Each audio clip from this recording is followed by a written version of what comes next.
Halo semuanya, balik lagi ke podcast kita. Jadi di sini ada aku sama Arifin.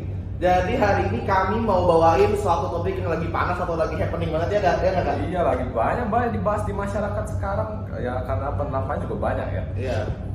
Jadi topik kali itu kita mau bahas mengenai konflik yang terjadi akibat perselisihan, konflik atau sama aja sebenarnya konflik dan perselisihan, tapi yang bikin panas atau happeningnya tuh membahas soal perbedaan agama, ya nggak? Perbedaan agama itu juga kita bahas dalam dunia kefarmasian ya. Itu banyak pengaruhnya terhadap obat-obatan yang bisa dibuat oleh farmasis gitu. Tuh. Oke, jadi kita nggak sendiri ya di sini, Vin. Kita punya teman di sini, kita ada sama 5 orang teman kita. Ada Agustina, ada Meli, ada siapa lagi? 3 lagi nih. Ada Sheila, ada Febri, dan ini Jonathan. Oke, tapi sebelum mulai, kemarin kita sempat wawancara ya, Vin, ya, sama salah satu narasumber dari tenaga farmasi juga sama kayak kita. Menurut beliau tuh konflik akibat perbedaan agama tuh sebenarnya dilarang atau lebih baiknya dihindari lah. Karena menurut beliau sila pertama, kedua dan ketiga tuh mengajarkan kita bahwa agama tuh sebenarnya haknya setiap manusia. Jadi kita nggak boleh jadi itu tuh sebagai salah satu bahan konflik. Justru kita harus jadikan itu sebuah persatuan. Yang dimana kan menurut sila ketiga kan yang berbunyi Persatuan Indonesia, kita dituntut untuk saling bersatu, bukan terpecah belah. Gitu kan, Evin? Iya, terus hal ini juga berhubungan dengan sila keempat dan kelima. Kalau menurut sila keempat itu lebih ke arah musyawarah. Pas ada masalah, itu lebih baiknya dicari cara untuk keluarnya dengan mufakat gitu kan. Terus pada sila kelima, ini juga berhubungan dengan kita tuh tidak boleh membedakan perlakuan kita kepada orang lain gitu. Jadi semua mau agama apapun kita harus melakukan dengan sama gitu. Betul sekali. Ya udah, langsung nanya kali ya, Vin ya? Iya, singkat waktu. Oke nih, Arifin dulu nih yang pertama, Vin. Jadi pertama ya, bagaimana kita nih sebagai ya praktisi farmasi ini menjaga kesepahaman dan kebersamaan dalam menerapkan nilai-nilai Pancasila dalam praktik kita gitu. Bagaimana cara menurut kalian? Menurut aku sih untuk menjaga kesepahaman dan kebersamaan para praktisi itu kita bisa dilakukannya dengan cara kerja sama-sama itu saling gotong royong gitu. Saling gotong royong. Terus dalam kerjanya para praktisi itu diharapkan bekerja secara mandiri gitu. Tapi bukan berarti mandiri itu kita nggak butuh bantuan orang lain gitu kan.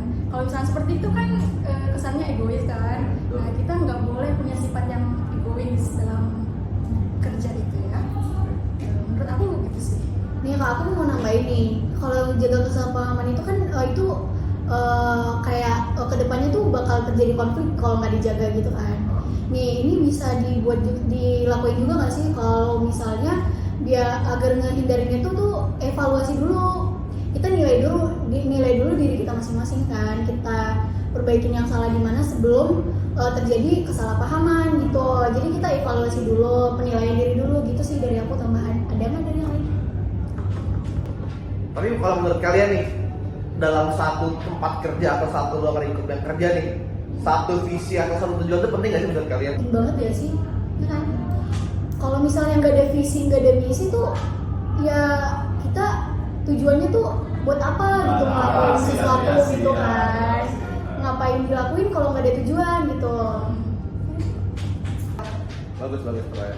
Oke, pertanyaan kedua. Tadi kan untuk menghindari atau mengurangi konflik ya. Sekarang nilai-nilai Pancasila apa sih yang bisa bikin kalian justru makin erat di dalam ruangan itu kerja kalian tuh gimana? Oke, boleh. Nah, praktisi farmasi itu kan pasti berasal dari berbagai macam daerah gitu. Yeah. Nah, pasti terdapat perbedaan dari daerah-daerah tersebut. Nah, dari situ kita harus mulai untuk saling menghargai dari perbedaan tersebut. Kayak yang ada di sila pertama gitu kan, ketuhanan gitu. Nah, pasti kan semua orang punya agama yang berbeda. Nah, dari situ kita harus punya kayak sikap toleransi yang tinggi gitu. Saling menghargai juga nggak sih? Yes. Memahami satu sama lain. Berarti kuncinya menghargai, terus saling memahami ya. Nitwin. Terus selanjutnya ya, kalau menurut kalian nih Pancasila ini untuk meminimalisir konflik itu bisa berperan dalam apa gitu? Kalau dalam praktisi kita. Terus menurut ya? Mungkin lebih ke gini sih, cara meminimalisir atau cara kan pasti ada konflik kan di dalam ruangan. Nah, cara biar konflik itu bener-bener pasti terjadi lah. Aku juga nggak bisa bilang konflik itu nggak mungkin terjadi di luar kerja. Tapi ini kan kita yang lagi kita singgung antar agama ya, perbedaan agama. Nah, cara meminimalisir konflik yang berdasarkan perbedaan agama itu gimana? Kalau dalam satu ruang lingkup kerja yang sama, apalagi kan kalau satu ruang lingkup kerja tuh nggak mungkin seagama semua kan, pasti berbeda-beda agamanya. Menurut kalian gimana tuh meminimalisir konfliknya? Minimalisir, evaluasi diri bisa juga nggak sih? Boleh. Kayak penilaian diri juga bisa. Terus kayak Kalau menurut aku malah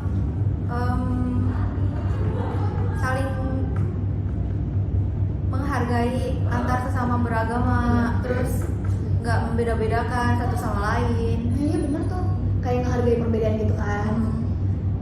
Terus kayak kita tahu nih kita punya perbedaan, jangan buat perbedaan tuh sebagai acuan kita untuk menjadikan sebuah masalah gitu. Jadikanlah perbedaan itu sebagai pemersatu gitu. Jadi kayak konflik itu kan gak bakal terjadi kalau misalnya nggak ada suatu pemicu dari masalah tersebut kayak nah gitu deh. Lihat justru perbedaan itu yang bisa menyatukan kita kan, bukan yang bikin kita pecah. Jadi sebenarnya pecah gitu. Oke. Terus buat perbedaan sebagai pemersatu bukan Oke. pecah. Oke, mungkin saya bisa diganti sama Gi ya. Oke, terus kan apa gimana ya bilangnya? Sistem pendidikan kita kan secara nggak langsung belum rata yang seluruh Indonesia. Terus juga kan yang kerja di ruang kita kan secara langsung nanti kan ada S1 farmasi, yang bakal jadi apoteker, ada D3. Itu biar apa ya? Biar punya satu visi, biar punya satu tujuan dan nggak mandang kayak lu mah D3 nggak bisa ketinggian gua. Itu cara ngurangin gimana kira-kira? Menurut aku sih samain visi sama misinya sih. Oke. Jadi biar kayak karena lu D3 lu gak punya keterampilan mungkin gak setinggi gua gitu kan. Nah mungkin bisa sih kayak visinya disamain, punya tujuan jadinya gitu sih. Tapi kalau misal saling tolong menolong antar kayak misal aku S1, Arifin D3 nih, Arifin nanya ke aku bisa nggak? Menurut kalian itu salah satu caranya bukan? Bisa sih. Boleh sih, itu boleh banget sumpah. Itu bagus banget soalnya bisa juga tuh kan kalau misalnya kita kalau farmasi tuh kadang ada kuliah tamu gitu kan. Nah, itu bisa jadi patokan kita gitu loh. Kita bisa buat suatu program gitu buat nyatuin D3, S1 gitu. Jadi nggak ada perbedaan di antara mereka, di antara kita gitu. Kayak nah bisa juga nih kalau misalnya bahasa Indonesia kan buat pemersatu kita nih. Kita kan pasti berbeda suku, berbeda agama, berbeda ras. Nah ini kita boleh gunain bahasa Indonesia sebagai alat pemersatu gitu. Komunikasi lah. Iya, komunikasi gitu. Jadi nggak ada yang beda, satu pakai suku ini, pakai satu ini. Jadi gunainlah bahasa Indonesia sebagai bahasa nasional kita gitu. Berarti secara nggak langsung komunikasi itu penting ya nggak? Oke. Ayo Vin, lanjut Vin. Terus menurut kalian ya upaya apa yang bisa dilakukan untuk memperkuat pemahaman dan penerapan nilai Pancasila dalam praktik kita yang inklusif dan toleran gitu? Menurut kalian gimana gitu? Kalau menurut aku semua jawabannya udah kejawab sih dari tadi. Soalnya di situ semua ada kayak percaya kepada Tuhan, terutama itu. Terus kayak kita saling menghormati sama satu sama lain.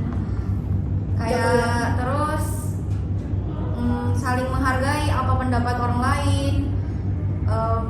Satu visi misi itu adalah jawabannya. Oke, jadi setelah mendengar jawaban dari teman-teman kita, menurut Jonathan gimana Jo? Kesimpulan yang bisa diambil? Jadi kesimpulan dari saya itu adalah yang pertama kita harus saling menghormati sesama mahasiswa ataupun rekan kerja tanpa memandang perbedaan agama.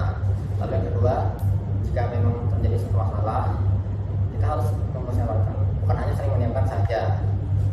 Lalu yang ketiga, kita harus paham bahwa dalam lingkungan kerja maupun universitas yang akan ada perbedaan, sehingga Anda harus bisa bersikap dewasa, tidak egois, dan juga saling menghormati satu sama lain karena kita memiliki visi dan misi yang sama. Lalu yang keempat, kita harus memiliki sikap nasionalisme yang tinggi. Dan yang terakhir, yang kelima, sebagai seorang praktisi, Anda akan bertemu dan mengenal orang-orang yang memiliki latar belakang berbeda, maka kita harus dapat memiliki kerendahan hati dan memiliki sikap yang baik. Oke, sekian podcast kita ini. Semoga bisa membawa manfaat buat semuanya. Kalau ada salah kata mohon dimaafkan. Dadah.